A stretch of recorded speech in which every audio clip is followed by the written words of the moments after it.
النهارده وصفة من العيار التقيل. دي تسجلوها لرمضان.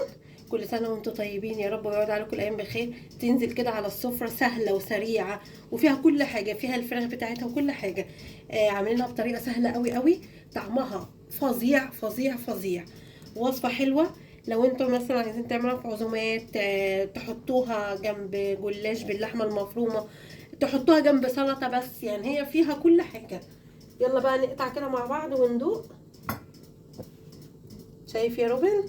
ايوه يا ماما، انا مستني جدا اصلا اللي هي بصوا، تخلص. اصلا دايبه دوب كده في الكريمه بتاعتها، وعلى وشها موتزاريلا. والجبنه الموتزاريلا وكل شيء، اصلا دي فيها كل حاجات. بصوا، بصوا شايفين الجمال والطعامه. بصوا شايفين الكريمه دايبه في الكريمه كده، فظيعه فظيعه. بصوا، تحت كريمه وفوق كريمه اهيت.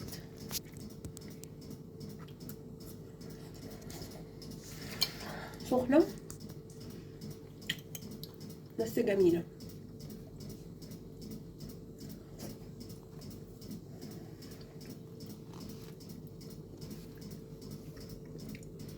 استني يدوق. استنوا، انا عايزه بس اجيب لكم ايه قطعه البانيه. هي الكريمه مغطيه عليها، فانا مش عارفه فين قطعه البانيه.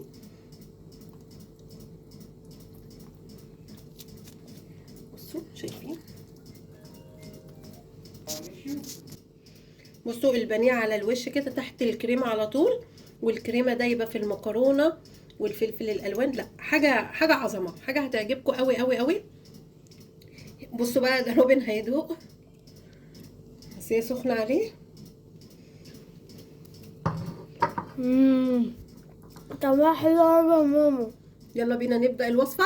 هي اصلا طعمها سحرتني. يلا يا روبن نبدا الوصفه. يلا يا ماما.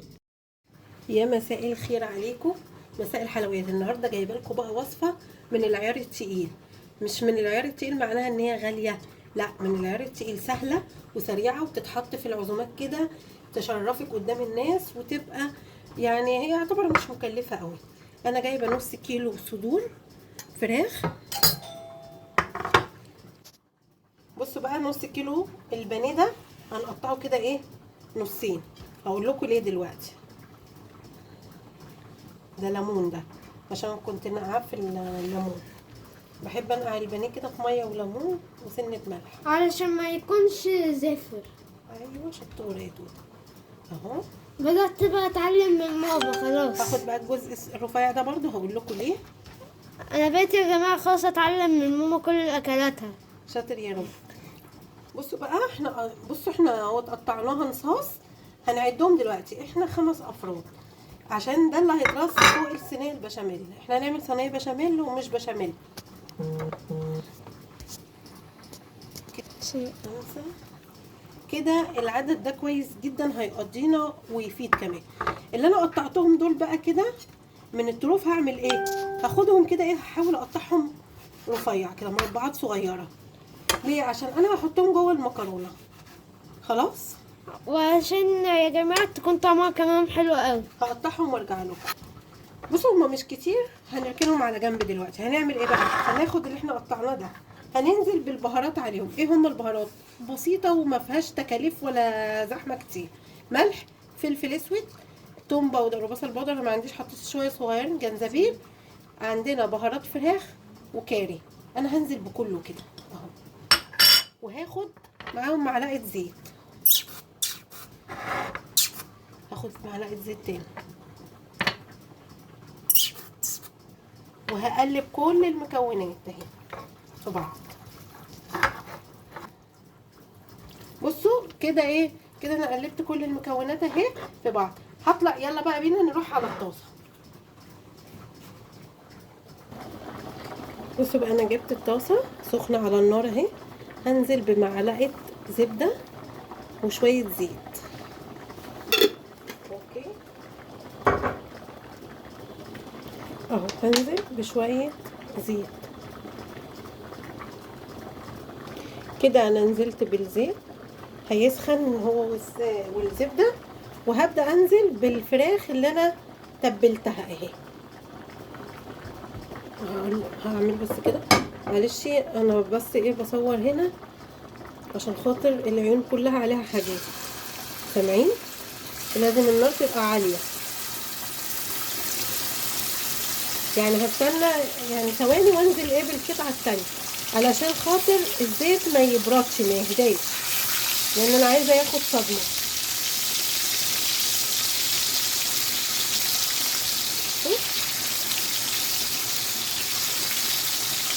هستنى برضه،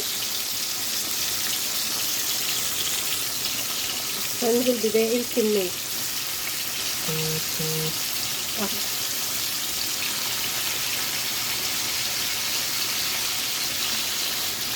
اهو كده. انا سايباها ما بقلبهاش الا لما تاخد لون.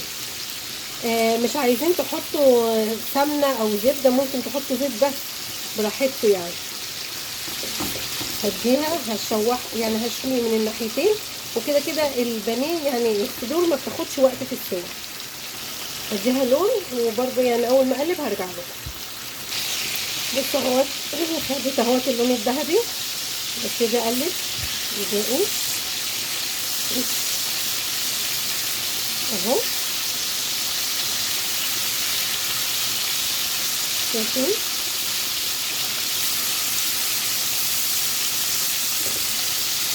هنزل بقى في النص بالقطعه اللي انا ايه قطعتها صغير.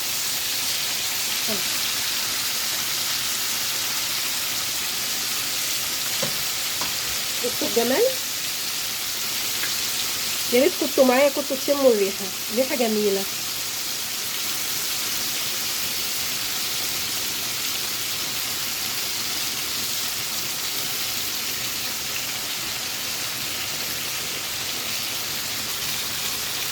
بصوا بقى كده واصله لدرجه حلوه. هحط لها شويه صويا صوص، بس نزلوا مني في مكان واحد فهحاول احط تاني.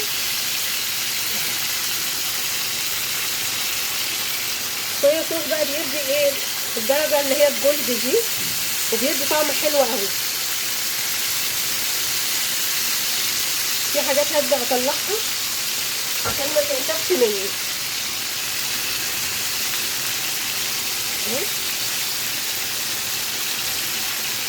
دي لسه هبدا اطلع بقى في الطبق تاني.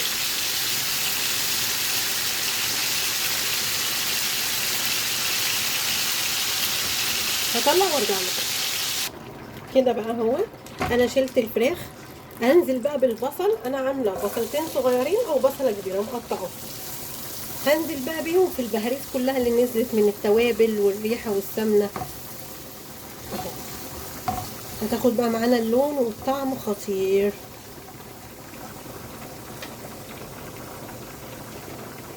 هعلي النار بقى عليها. شايفين؟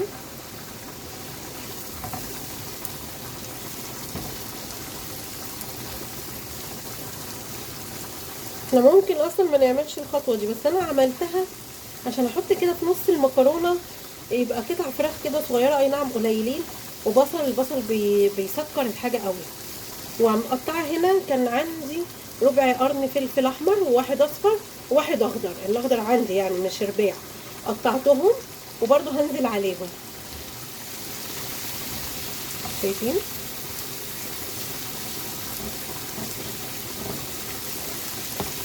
اول ما الريحه تطلع هنزل بالفلفل. هرجع لكم تاني. بصوا انا هنزل كده ايه بربع معلقه ملح تاني عشان يعني اتبل البصله، وبرده يعني زيهم ربع معلقه فلفل اسود عشان بس دقت البصله لقيتها ايه عايزه تتبل شويه، تتبخر كده، تبقى ريحتها حلوه وطعمها حلو. ايوه كده الريحه ابتدت تطلع. في المرحله دي هبدا انزل بالفلفل.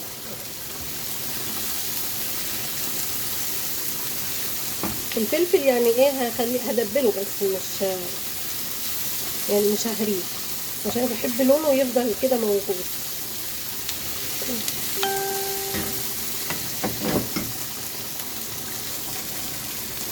هنزل بقى عليهم بالكم قطعه اللي احنا ايه قطعناهم صغير.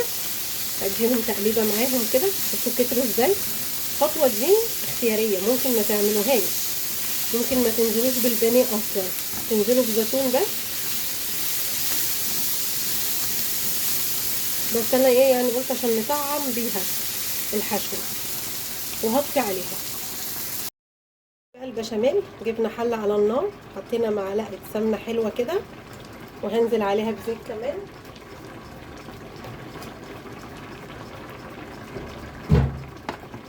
يعني في حدود معلقه كبيره برضو زيت، عشان انا هعمل بشاميل كتير وهيبقى خفيف. اخلي السمنه تقدح تسخن جامد، وهنزل عليها بالدقيق.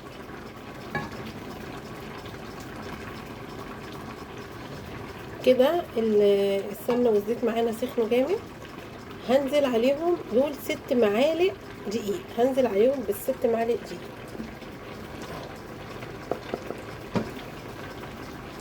وهبدأ بقى ايه اعلي النار. ده كده البشاميل بتاعنا.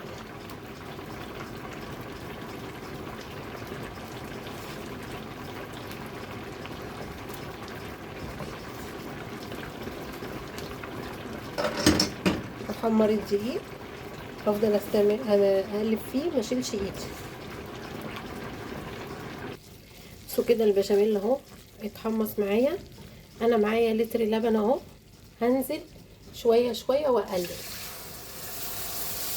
بصوا اقلب كده بسرعه عشان ما يلكلكش معايا. ويكون ساقع يا جماعه، اللبن يكون ساقع مش سخن. نجيب بس المساكه عشان الايد بتسخن قوي. هبدأ بقى هدي النار شويه. هنزل بباقي اللبن،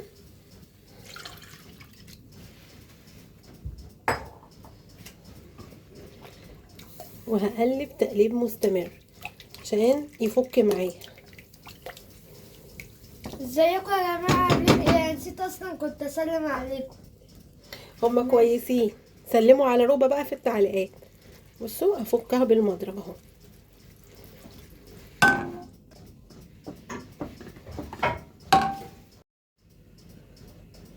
بصوا كده ده شكله بقى اهو، وده قوامه كويس جدا. مش هعمل اي حاجه تاني فيه، هنزله بقى من على النار.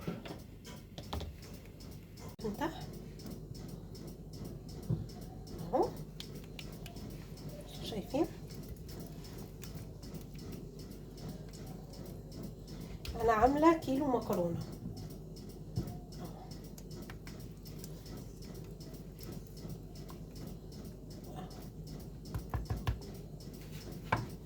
هبدأ انزل بالمكرونه بتاعتنا اهي.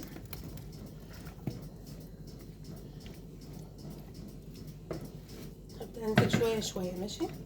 اخد الجزئيه دي عشان احط في وسطها الحشوه، وارجع انزل بالباقي. شايفين؟ اخد شويه كمان.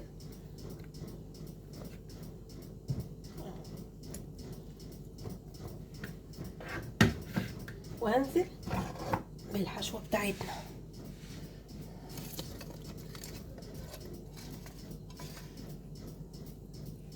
هي حاجه بسيطه زي ما قلت لكم. ممكن ما تعملوش الحشوه دي خالص، تحطوا البانيه بس كده من على الوش، بس دي هتديها ايه تطعيمه، يعني هتديها طعم حلو اهو.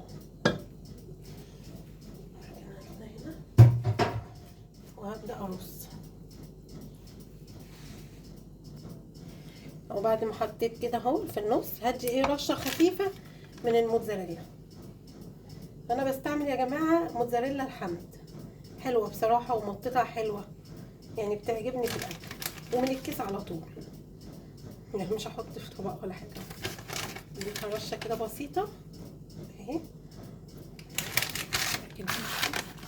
وهننزل بالجزء التاني بتاع المكرونه.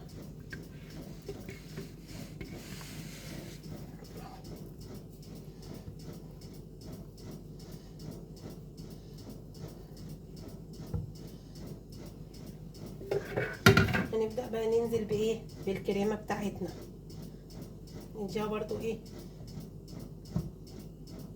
حاجة بسيطة كده اهي. هي الفكرة ان المكرونة هتبقى غرقانة في الكريمة. بصوا الجمال، شايفين الجمال والطعمة؟ يعني استاهل بقى لايك وشير وتعليق حلو منه. دي اكلة رمضان، كل سنة وانتم طيبين يا رب.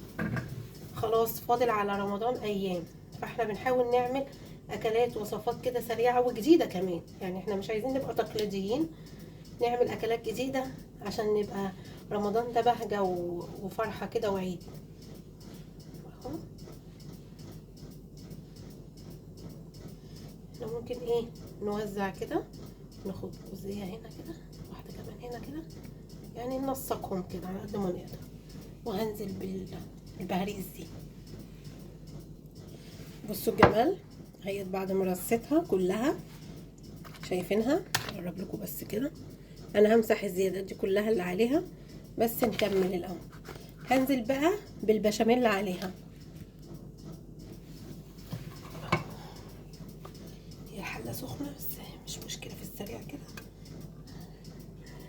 اسندها وارجع افرش كده تاني اهي.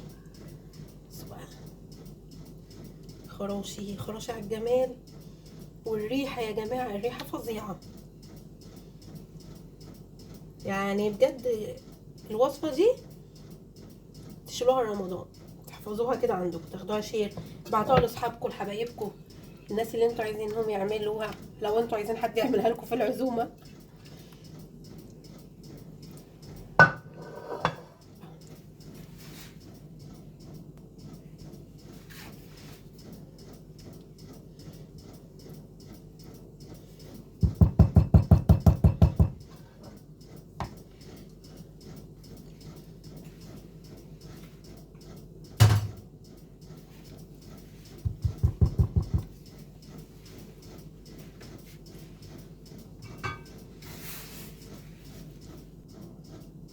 طلعت اهي من الفرنه، شايفين الجمال، شايفين الطعمه كده. بعد ما طلعت من الفرن سبتها 20 دقيقه على الفرن في الفرن، وفتحت الشوايه عليها 5 دقايق وتمام كده قوي. يلا